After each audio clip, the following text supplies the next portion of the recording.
Hey guys, so today we are going to see about the CAM analysis apparatus. So here we have two objectives.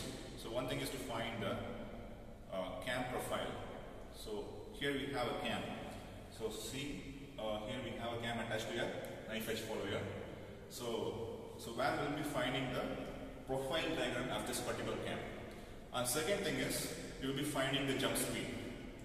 So jump speed is something we have to find based on the naked eye or by hearing the sound of the working of this CAM, right? So this is a small intro to this objectives that we are going to see today. And to speak more about the CAM apparatus, so we have one setup just to measure the RPM and to control the CAM. So where we'll be having the RPM meter here, and we have the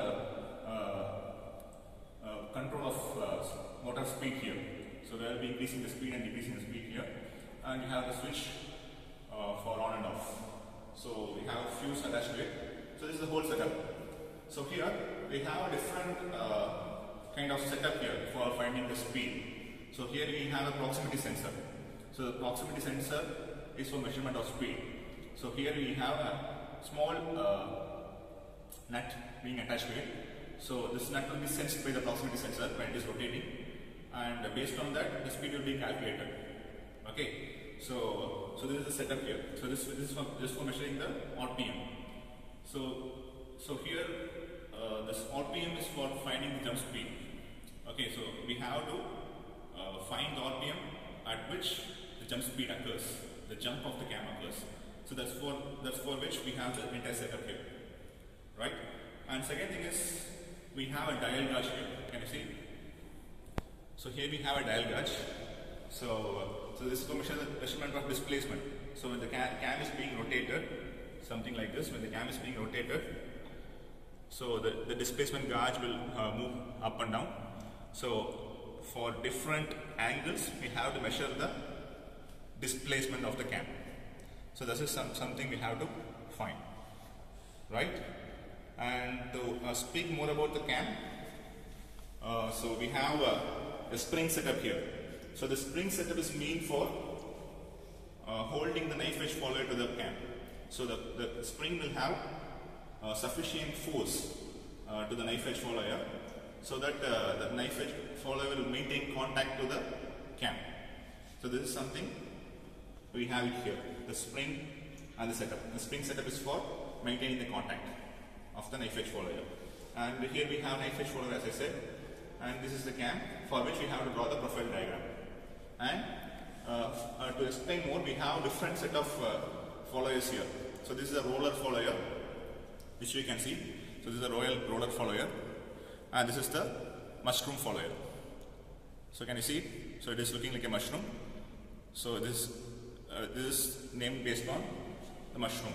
So mushroom follower. So likewise, we have different set of CAMs as well.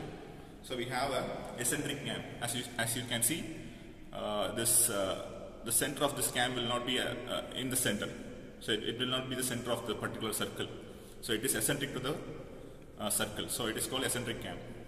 So likewise, we have different set of CAMs also. So based on this, we will be doing the experiment. For example, you have to attach a different set of followers and different set of CAMs to find the profile diagram and jump speed. And because of this COVID scenario, we cannot do the entire thing. So we can limit to knife edge follower and the CAM. Okay. So for this particular setup, we have to find the jump speed as well as the profile diagram of this CAM. Okay.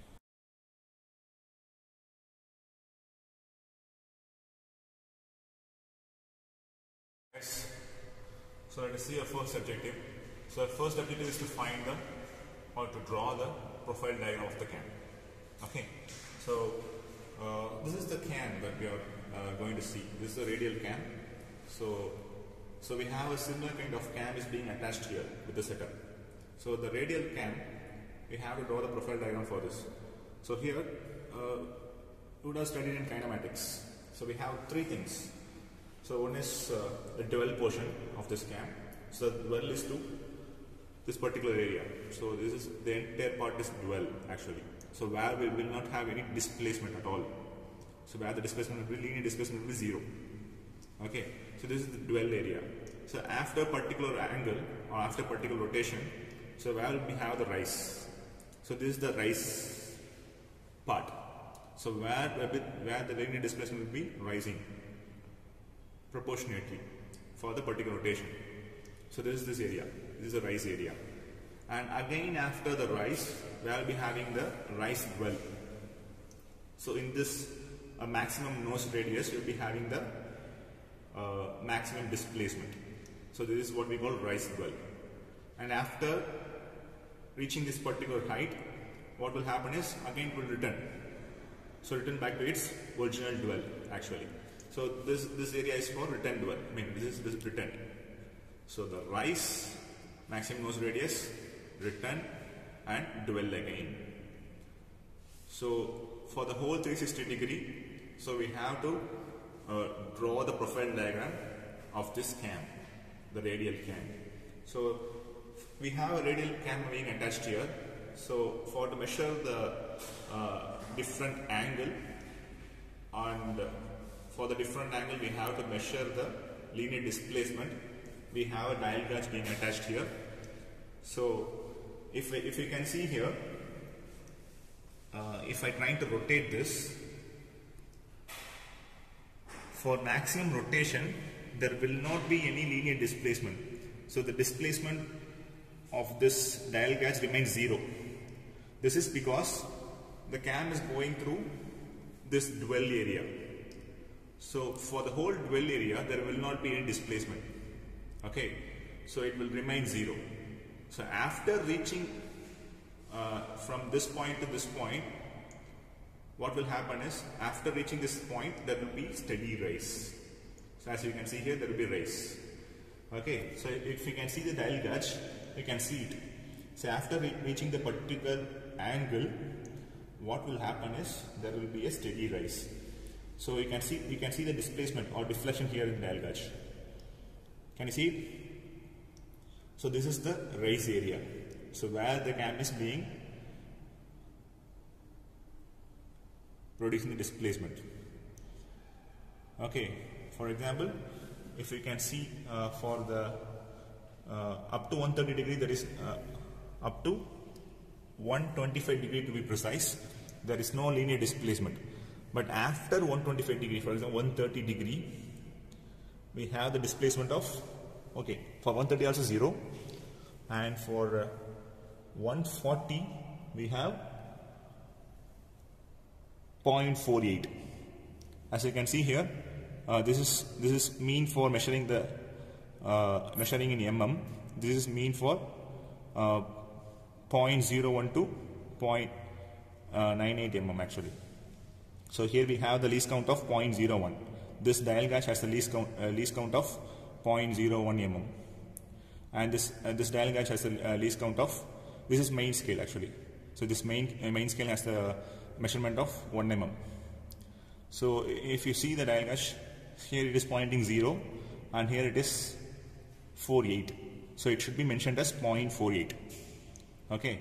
So for a 140 degree angle, the measurement is 0.48. Okay. So if I am giving the more angle to it, 150 degree. So for the 120 degree, you can see the dial gauge is showing you 1.82. Can you see that? So this main scale reading showing between 1 to 2. Okay, and here it is showing 8.2. So it is actually 1.82 mm. So it is having the linear displacement of 1.82 mm. And if you go further, for the 160 degree, now it is showing approximately or exactly it is 4 mm actually. So now we can see the main scale showing 4, and in the least count dial gauge of 0.01 mm showing 0. So it is 4 mm. Okay. So likewise, for different angles, you have to measure the linear displacement. Okay. So which will be giving you a tabulation. So for this tabulation, we have to draw the profile diagram. I hope you are clear.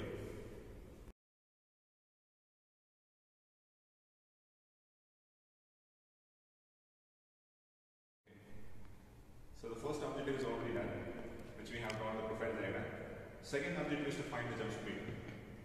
So if you want to know what is jump speed, basically the cam has to maintain the contact between the follower and the cam. Okay.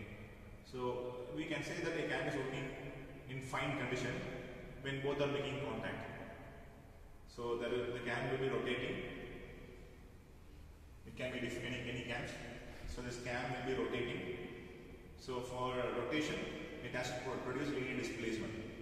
So for the rotation, the displacement will happen only when both are making contact.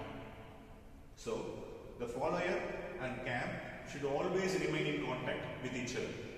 So only then the cam will be functioning good. So when the contact doesn't happen, then the cam is no longer doing its intended function. So that's what will happen in jump speed. Okay. So at normal speed condition, we can say that the cam will maintain contact with the follower. But at high speed, what will happen is, at high speed when the cam is rotating, the follower will not maintain contact. At high speed, what will happen is, so the follower will start to jump actually. So it will jump without making contact. So the minimum speed at which the jump happens is called jump speed. Okay, so that's what we will see now. So if you can see here, so we have a RPM indicator, and as you can see, I have removed the dial gauge because dial gauge is no longer needed because it's been already used for drawing the profile diagram, so which we have removed off. So what we have to do is find the jump speed. So for finding jump speed, we have to increase the speed.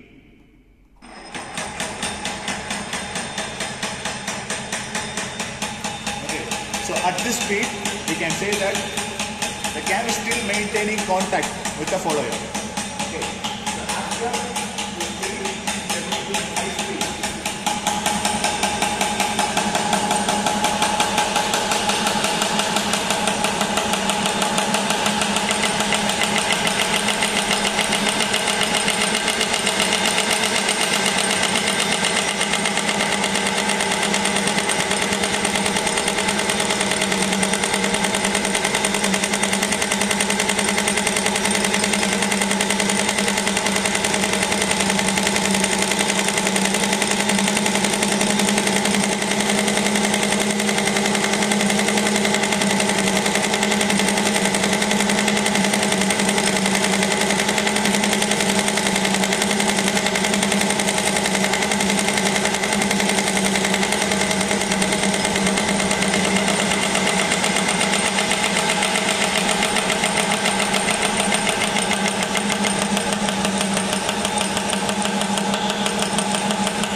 Okay, so you have heard the sound difference, I guess.